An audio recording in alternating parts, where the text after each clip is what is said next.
Chapter 6. A Schoolroom Battle. These autumn days were busy ones indoors as well as out.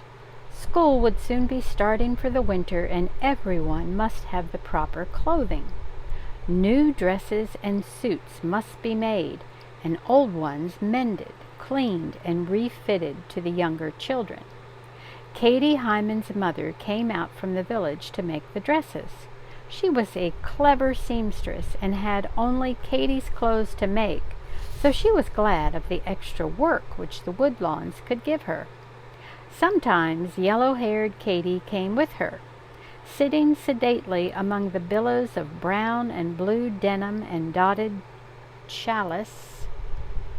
Not sure I'm saying that right, but I'm sure that's some type of material.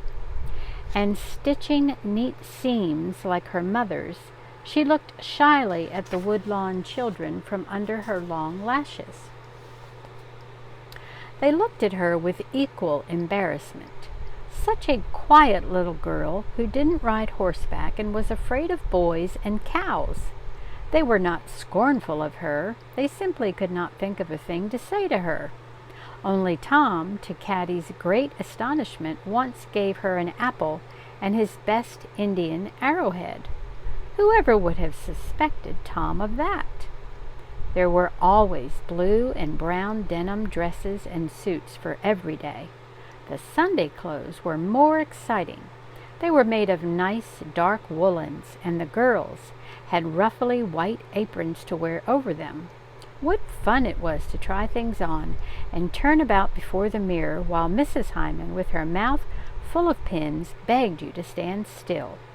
The boys did not enjoy the trying on so much. In fact, Tom got all red and cross when he had to be tried on with Caddie Hyman sitting by. She scarcely looked up at all, but went on stitching with her yellow curls falling down in front of her face.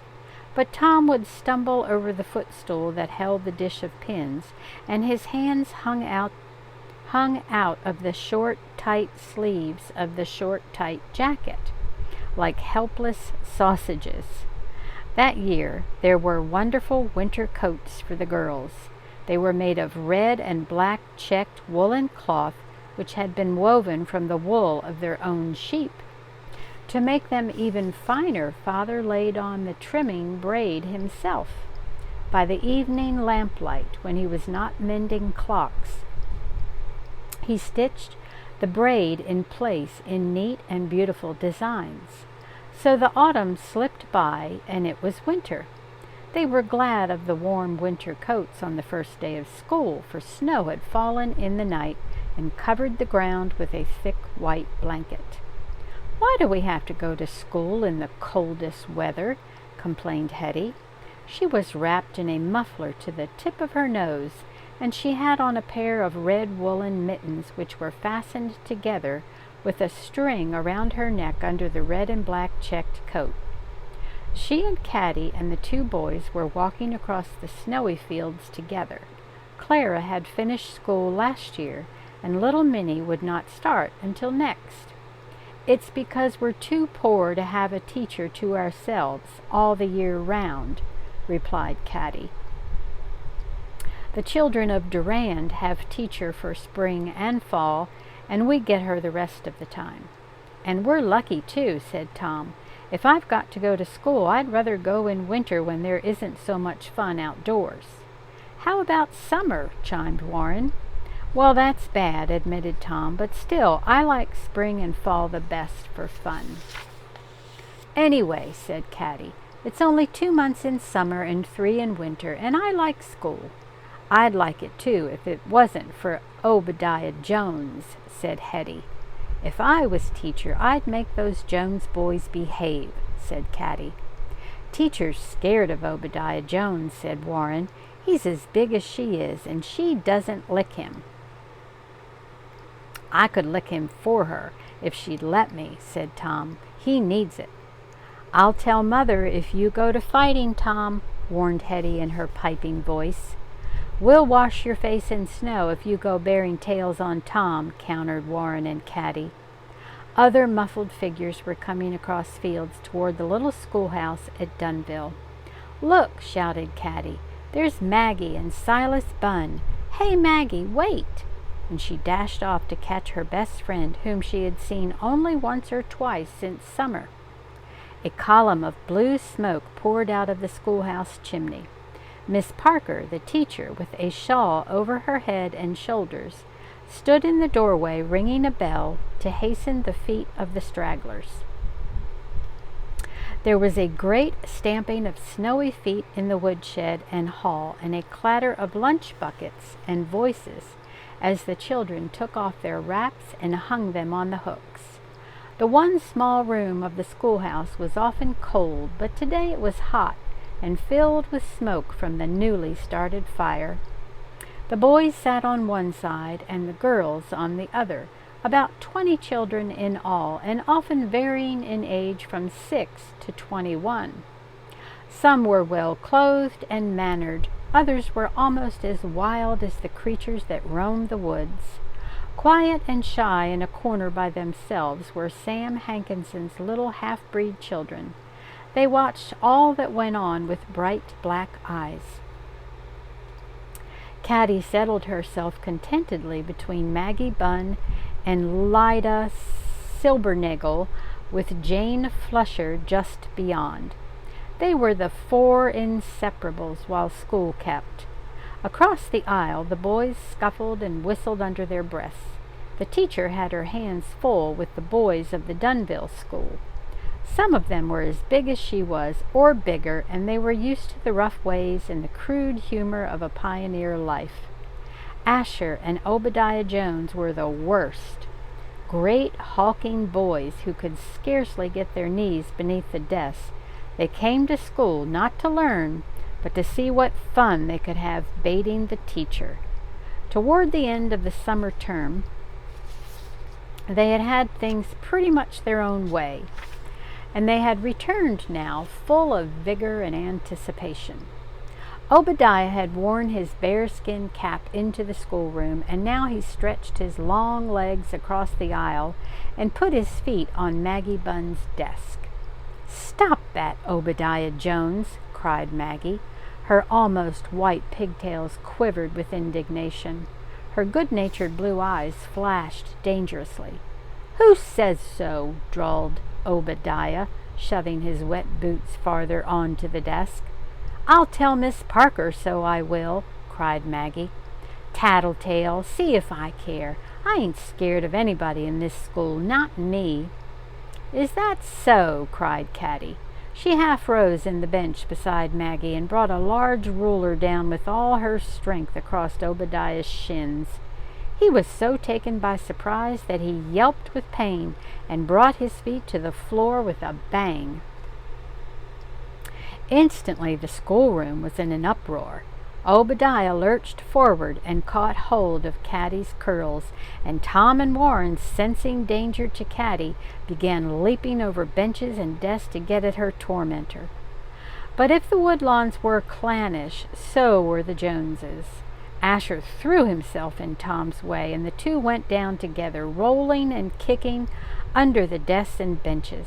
Clattering slates and the shrieks of frightened little girls mingled with the shouts of the boys. Miss Parker, who had been calmly ringing the last bell, rushed in to behold her schoolroom in complete disorder. "Boys, girls!" she screamed. "Stop! Stop at once!" The noise began to die away. The shrieking girls and shouting boys slipped into their seats. Tom and Asher ceased pommeling each other and crawled out from under the desks, looking a little ashamed of themselves. But in the middle of the room, Caddie and Obadiah still struggled and fought, Obadiah pulling her curls this way and that, and Caddie getting in a kick on his shins whenever she could. The children looked with awed faces from Miss Parker to the struggling pair. What would Miss Parker do? Her mouth had set in a hard, thin line. "Obadiah Jones, Caroline Woodlawn, stop at once!" she cried, and she caught each one by a shoulder with firm hand. Obadiah shook her off, but at the same time he let go of Caddie's hair, and with a well-directed parting kick, Caddie let him go.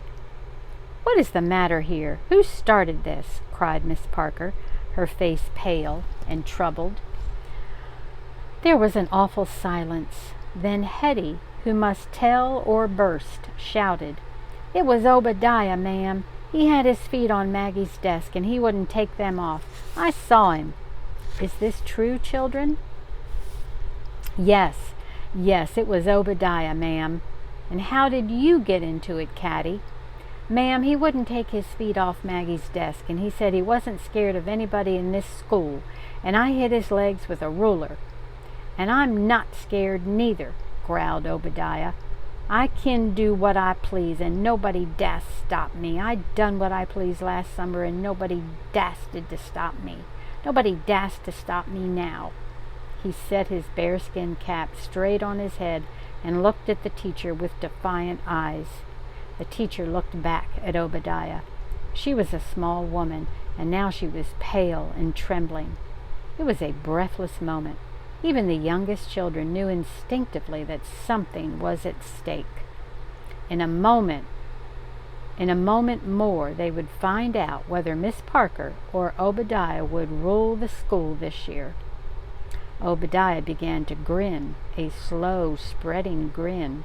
He pushed back his cap and spat contemptuously on the schoolroom floor. Then something polite and ladylike in Miss Parker snapped. She caught Obadiah by the back of the neck with a suddenness that took him completely off his guard. Down the aisle she marched him to the front of the room. "Obadiah Jones," she cried, "I am going to punish you before the whole school. Stand up and take your medicine." "I'll lick him for you, ma'am," shouted Tom. "No, Tom. Keep Asher off and leave the rest to me. It's Obadiah or I now." She whipped out her ruler and laid it sharply across that section of Obadiah's person on which he was accustomed to sit. For the second time that day he yelped with surprise and pain. He had a slow brain, and he had never really expected to have his authority questioned. When it finally dawned upon him that Teacher Dast, he began to struggle, but he was too late. Miss Parker had already tasted the fruits of victory. She dealt him 3 more good smacks, and then with a shake she let him go. "Now, Obadiah," she said, "go to the woodshed. You may either go home and never enter this schoolhouse again, or you may come back in 5 minutes and behave yourself like a gentleman the rest of the time you are here. Make your choice." Obadiah went out. "Now, children," said Miss Parker, "start the multiplication tables." They turned their scared faces toward the front of the room and began in wavering voices to sing the multiplication tables to the tune of Yankee Doodle. Presently the woodshed door creaked a little on its hinges. "Go right on singing. Don't look around," admonished Miss Parker crisply. Her pale cheeks were red now, and she was no longer trembling. Through the thin sound of their singing, they heard Obadiah coming slowly down the aisle. He had brought an armful of wood, which he put carefully in the wood box. He had left his bearskin cap in the hall, and he had combed his hair. He sat down in his seat and folded his hands. Obadiah had met his Waterloo, and Teacher was at last the greatest person in her little world.